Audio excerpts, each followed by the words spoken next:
I would try to say I hope not, that it was certainly an important role and a prominent role. Whether it made a difference in our election, my honest answer is I don't know, and I hope not. Arguably, after Putin perhaps, no one outside had more influence on what happened there. Yeah, that's the thing I hope is not true. Certainly no one had a more difficult role than the FBI, but I don't know the answer to the ultimate question. You stress how important it was for you at the FBI to remain above politics. Do you accept you didn't achieve that? Sure. I believe that we were stuck in the middle of an amazing 500-year flood of politics and political venom, really, in the United States. And I think we stayed away from making decisions for political reasons, but waves of partisan anger washed over us. And is the FBI now seen as a political organization because of that? It's definitely not a political organization to its core. The FBI has not been politicized. It's being politically attacked, which is a very, very different thing. But it's the same as it was when I was there. It's the same as it was 10 years ago. It really is a group of people who don't want any part of politics. Let's go back to July 2015. You opened that first criminal investigation into Hillary Clinton, her personal email account, as she was running for president. Do you accept that when you made that public, you crossed the line, your role changed, and you unwittingly then made your position political? I don't. In fact, I politely reject that. Because you didn't have to go public. You could have opened the investigation. Others before you, Mueller perhaps, would not have gone public. No, I don't think so. That's not the controversial decision, because we began the case in response to a public referral from the watchdog, the Inspector General of the United States intelligence community. And even then, we didn't publicly confirm the investigation until 3 months later. But it was a fairly uncontroversial thing to confirm an investigation everybody already knew about that was that prominent and important. The harder decision was how to talk about it at the end of the investigation. Uncontroversial, and yet the Attorney General at the time, Loretta Lynch, asked you not to call it an investigation. Why do you think she did that? Did she not believe that you should be going public? No, she did. In fact, she had made the decision. I teed up for her, brought to her the decision, so should we confirm that we have this investigation? The whole world's already talking about it. Should we say that we have it? And she agreed, she made the decision, but then directed me to call it a matter. Why? I don't know. It concerned me, and the reason it concerned me was the Clinton campaign at that point was working very hard not to use the term investigation, so it worried me. But I decided not to fight about it because I also thought journalists would miss the distinction, which they did. So I obeyed the instruction, and everybody wrote that we had confirmed the investigation. And then 12 days before the election itself, you'd already closed it. You reopened that investigation after your team found hundreds of thousands of emails on the laptop of the disgraced Congressman Anthony Weiner. And again, you went public. Now, why didn't you wait? Wasn't there a rational position that said, do you know, I need more time to look at this. This is a critical moment in US history. I just need more time to work out what this is about.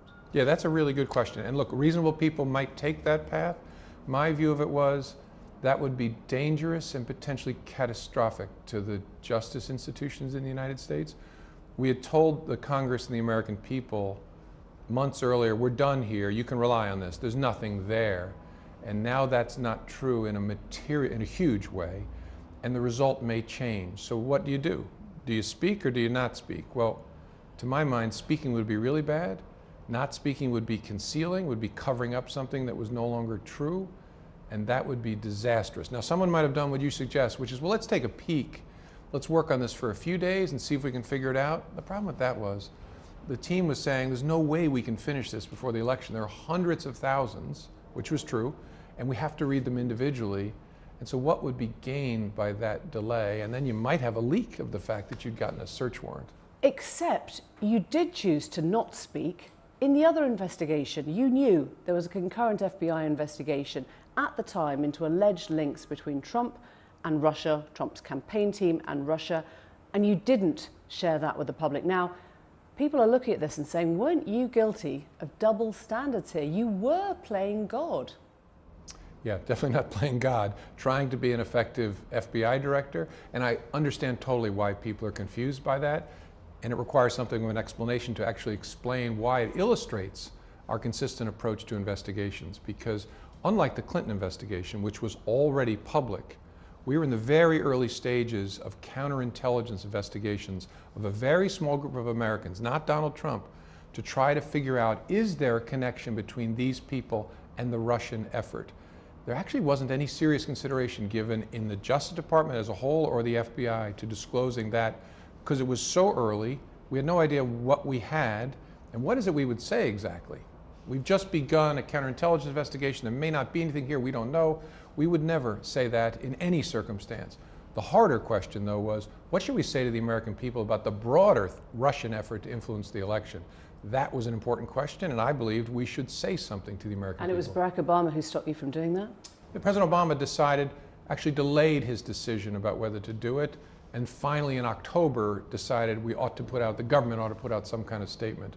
And my view was it's too late for the FBI to do that and be consistent with our rule that if we have an option, we avoid any action before an election that might have an impact. The trouble is, though, that you describe it as a worry that Clinton would look illegitimate or her legitimacy would be questioned when she won. You assumed from the polls that she was going to win. Why didn't you have on the noise-cancelling headphones that said, no punditry, no polls, no press, I am the director of the FBI, and that is how I make decisions? Yep, and I actually try to live with those noise-canceling headphones on, but here's the problem. I did not consider the polls in making this decision, but you must consider the public trust in the institutions of justice. Despite what our mothers may have taught us about not caring what people say about us, when you lead an institution that's involved with the public administration of justice, you have to care that people have faith and confidence. And so my judgment was, if I speak 11 days before the election, that'll be really bad. If I conceal what we're doing, it will destroy public confidence in this institution for a generation. And so that's the sense in which I cared about public opinion. Do you still care? Clinton believes that second opening cost her the election. Have you spoken to either her or to Bill Clinton since that was lost? No, neither of them. I've read the part of her book where she writes about it, where she's obviously deeply pained by it for reasons that I understand. Would you apologize to them, to her, for the part you played? No, I wouldn't, except I'd urge them to do this. And I'm not trying to sell them a book, but read the 2 chapters that cover this in the book. You won't walk away necessarily agreeing with my decisions, but you will realize that we were not trying to hurt or help either candidate. We're trying to do our best in a nightmare. I would have been happy if Anthony Weiner had never ever purchased a laptop in his entire life, but we were stuck. And so what we did was not done to help Trump or hurt Clinton or the reverse. And I think if she and others would read that part of it, I think they'd see that. Let's fast forward to January 2017. Trump has won. You're on your way to Trump Tower to tell the president-elect about a secret dossier, the Steele dossier, allegations of misconduct, conspiracy between Trump's campaign team and the Russian government. Did he seem worried by that? He seemed focused on it in one respect, which is to try to confirm that it had no impact on the actual vote. And did that strike you as odd? Yes. Well, I mean, that's a legitimate question for a candidate to ask. What struck me was what wasn't asked, which was, so what's next and how do we protect the American democracy from this Russian threat? I don't remember any questions about that. One part of the dossier contains salacious allegations that he ordered prostitutes in a Moscow hotel room to urinate on each other as he watched in a bed that the Obamas had once slept in. You held back from telling him that line. Why? Because it's hard enough to talk to the president-elect and use the word prostitutes and Moscow hotel room in the same sentence. And my goal was to do as little as I needed to do to put him on notice that this was out there. It wasn't something the FBI was interested in, except we wanted the candidate, now the president-elect, to know that this was out there. In the event there was something to it, it disarms any effort to coerce an official, but also just because the U.S. intelligence community had this information and we knew it was going to become public and wanted him to know. So it was an embarrassment on your part? Well, just discomfort. The whole thing created an out-of-body experience for me, but just discomfort. What am I doing as the FBI director talking about something like this with the future president?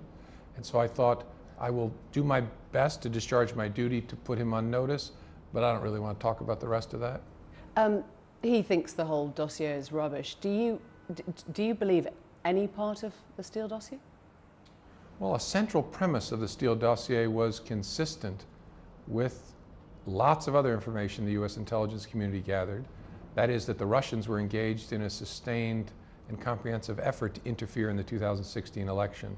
And so in its core, it was corroborated by other U.S. intelligence. Now the rest of it, we didn't know at the time, and there was an effort underway by the time I got fired to try and figure out, so which of this can be validated and which of this can be ruled out.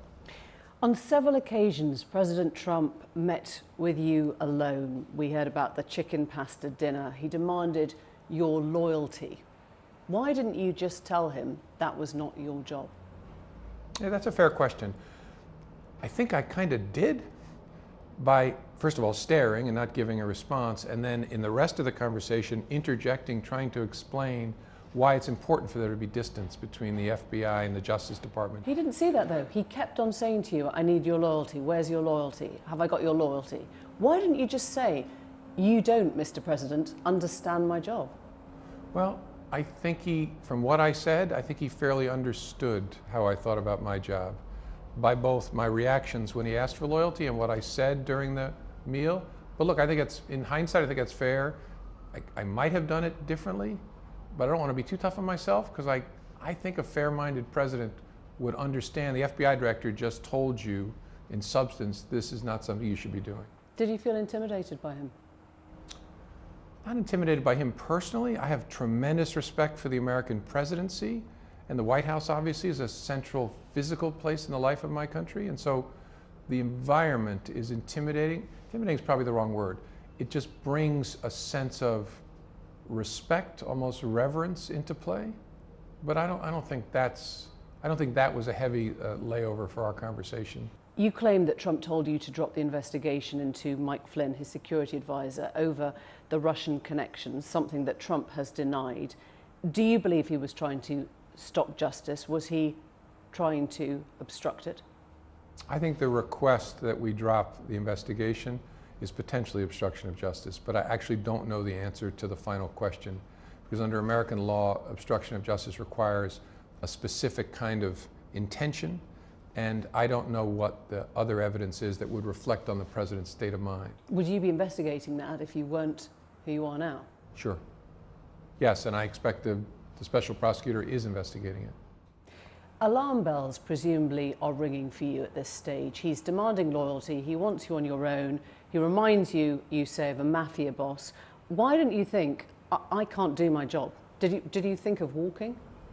No, I actually thought the opposite, that I can't possibly leave the FBI now, that I need to stay and try and protect its independence. And then in May of last year, he did fire you without telling you. It was a moment Steve Bannon has called Trump's worst mistake in history. You kept memos of the meetings, and Special Counsel Robert Mueller was brought in to investigate. Do you think if he hadn't fired you, that Mueller investigation would not be going on? I don't know. It's possible there would still be a special prosecutor, because one of the issues that the Justice Department had told Congress they would sort out is how to supervise the investigation. So it's possible there would still be a special prosecutor, but it's hard to answer it in the hypothetical. Do you expect Robert Mueller will be allowed to finish his job? I do. Mostly I hope that he is. I do expect, because I think even if the president were inclined to fire him, he would realize both that would be a disastrous attack on the rule of law, and it wouldn't make a practical difference. You'd have to literally fire everyone in the Justice Department and the FBI to stop an investigation. And so I believe that even if Mueller were fired, that would be a terrible thing. The next will pick it up, the next will pick it up, the next will pick it up. Do you expect him to fire Mueller and his deputy Rosenstein? I don't know for sure, and so it would just be a guess. The best answer I can give you is I sure hope not. There's a lot of speculation that they might go. What do you think would happen if they were fired by Trump? I think it would create appropriately a tremendous amount of concern and worry about the rule of law in the United States. And as I said, I also think in practice it might not have any impact in derailing the investigation. You would be surprised if Mueller came away with nothing from this? Well, he already has produced significant criminal charges and convictions as a result of his work. Well, I'm sorry? On Trump himself. I don't know what the answer is. I really don't know what he will conclude with respect to the president. And I actually don't care. I care that he finds the truth and that he's allowed to find the truth, whatever that is.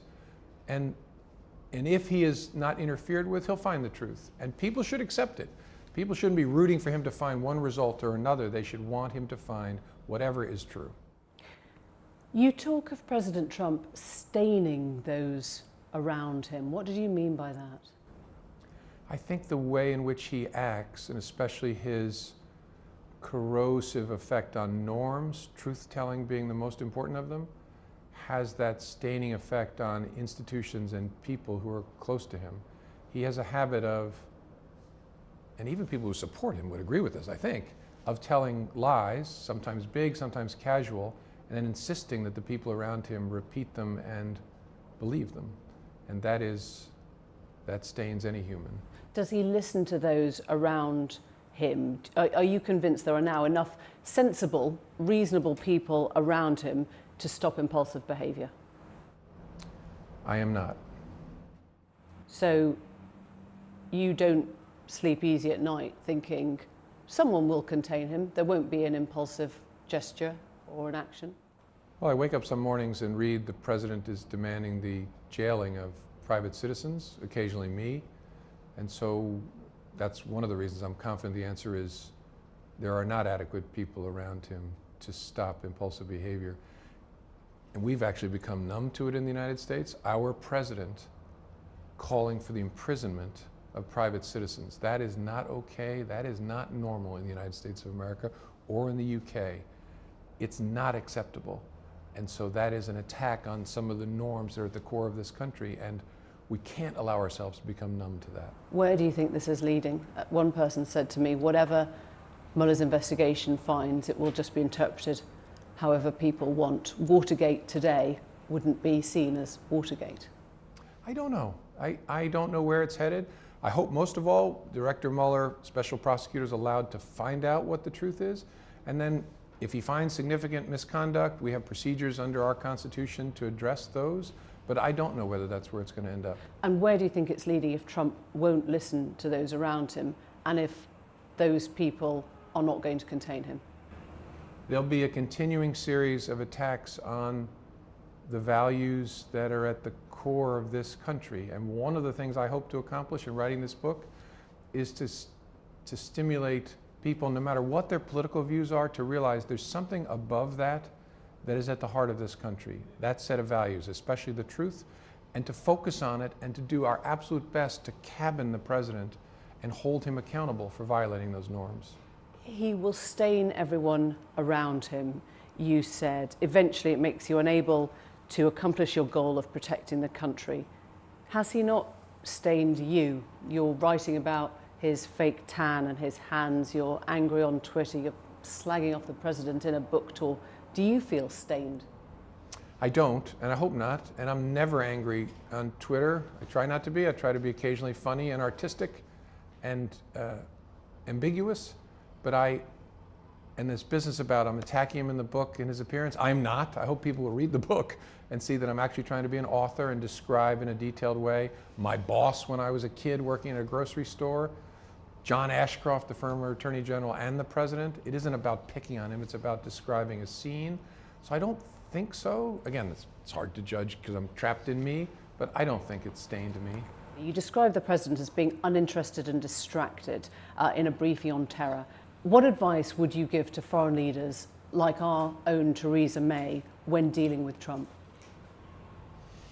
Yeah, that's hard to say. I have a great deal of admiration for Theresa May, who I know, and so I don't know that I could offer any useful advice. I think what the transparency that today's media offers puts all foreign leaders in a position to understand the nature and quality of the president's decision-making and how he acts, so I don't think I can improve on that. But in terms of now, the relationship between the president and the security services, is there material now that they wouldn't dare share with him because they think that's too dangerous? I don't know. I actually don't know how they've thought about it because the president, by press accounts, has revealed sensitive information casually at times. I don't know whether they're thinking about it differently. By the time I left in May of last year... Would you be thinking about it differently? If you were still a director of the FBI, would you be saying there is stuff I do not want to share with the US president right now because he will leak it and that is too dangerous for our national security? Potentially. You'd have to be very careful about that because you have an obligation under our Constitution and the structure of our government to make sure the president has the information the president needs. And so you'd have to, it's hard to answer that in the abstract, but you'd have to think about it in a way you probably wouldn't have with other presidents. This is, if you like, the first draft of history and people will interpret it the way they want. A former colleague of yours at the FBI has said you have damaged the FBI irrevocably. It's become one more institution now that the public don't trust. How do you respond to that? Yeah, that's nonsense, but I do worry that the political attacks on the organization could have the effect, if we're not careful, of undermining public trust in an institution that all parts of the political spectrum need to be competent and honest and independent, which it is. But if people don't think that, it affects its ability to do its work. And so I actually think that the decisions, the choices that we faced always between bad and worse, we always chose the least bad option and for the right reasons. And you kept notes of the memos during your meetings with Trump. You've been asked to hand those over now. What is your worry about making those public? Well, that's not a decision for me to make. I don't have the memos anymore, and so the government has to decide, the executive branch. Would you like to see them made public? I don't want to see anything done that would make it harder for the special counsel to complete his work. And so that's why it's entirely a judgment for him to make. If you step back, you say, look at Trump, his poll ratings are up, his taxes are down, he's planning on a second term, he's got credible Western allies supporting his foreign policies, he's pulled off this extraordinary coup of a meeting with North Korea. Plenty of people are saying things aren't going so badly. Look, I want the president to succeed. I want every US president to succeed. If he's able to achieve a resolution in North Korea, that is a great thing for the country and the world. That'd be wonderful. I continue to have the concern I have about his effect on our core values. And so despite, I hope there's lots of successes in the rest of the Trump administration, that doesn't mean we shouldn't focus on the threat that his conduct poses to what matters most in this country, which is our values. Do you dislike him? Dislike him? No, not as a person. I actually feel sorry for him as a person. I dislike his actions, especially the attack on things like the rule of law and the truth. James Comey, thank you very much. Thanks for having me.